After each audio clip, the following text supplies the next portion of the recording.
Severe weather hit the valley last weekend, and we saw heavy winds, hail, and tornado warnings in multiple counties across the Northeast Ohio region. And this likely will not be the last of the severe weather season. So it might be time for us homeowners to ensure our property is protected from storm damage.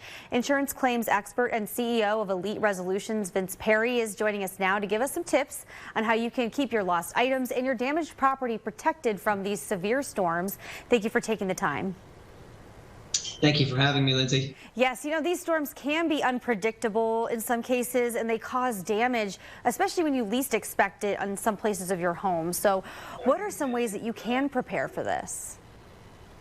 Well, to prepare before an actual storm hits, I always say it's something that we like to do. It's called a pre-loss risk assessment. So go ahead and just try to find your policy wherever it is and just have it in a place that you can get to it when need be. Also, I think a policy review is important to do. Just take a look to see what kind of coverages that you have and what kind of coverages maybe you don't have. So I would get an expert to go ahead and review that, whether it be a public adjuster like myself or your own insurance agent or just somebody who's knowledgeable in this. Have them take a look at your policy and review it. And then I do think it's important that maybe once a year, and I know a lot of people don't do this, but maybe once a year, go outside and take some photos of the exterior of your house, and then also hop on a ladder and of your roof, just some basic photos, and store them in a folder somewhere. And again, I know most people probably don't do this, but it's very important that you have sort of what your property looked like before the storm occurred, because it will help you in your argument and in your case against the insurance company to prove to them that the damages that you are claiming are from this storm and not from something previous. And you can prove that with photos. Absolutely. We actually ran into that at our house, so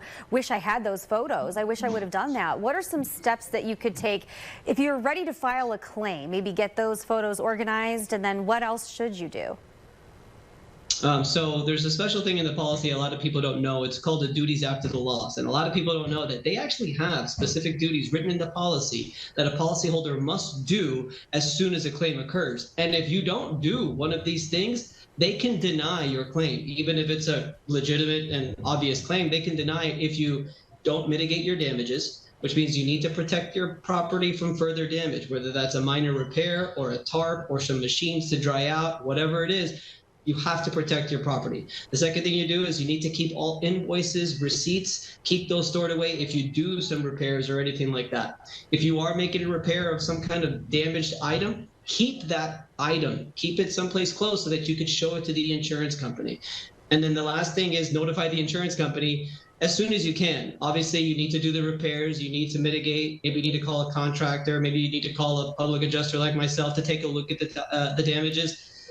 But within a few days, you want to notify the insurance company, because the longer you wait, the worse it looks on you, and they're going to ask you, well, what took you so long? Because it says you need to notify them ASAP. Okay. Now, we do have a lot of cases where you either feel like they're not going to give you the money that you deserve for your insurance claim, or maybe they're not giving you enough to work with to get it fixed, no matter what your thought is on it.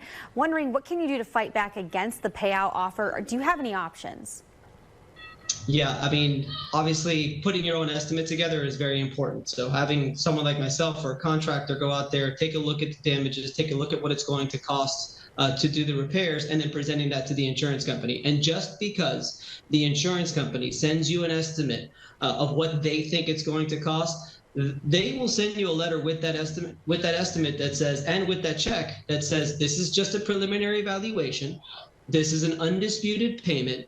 If you have a contractor that comes in, or if an estimate is presented for more than what we're paying, we will go ahead and reopen the claim, and we will look into it, maybe do a reinspection, and we will pay you the money that you deserve. So just because you get a check in the mail and you're concerned that it's not enough, that's okay. You can hire somebody, put an estimate together, present that to the insurance company, and get the money that you need.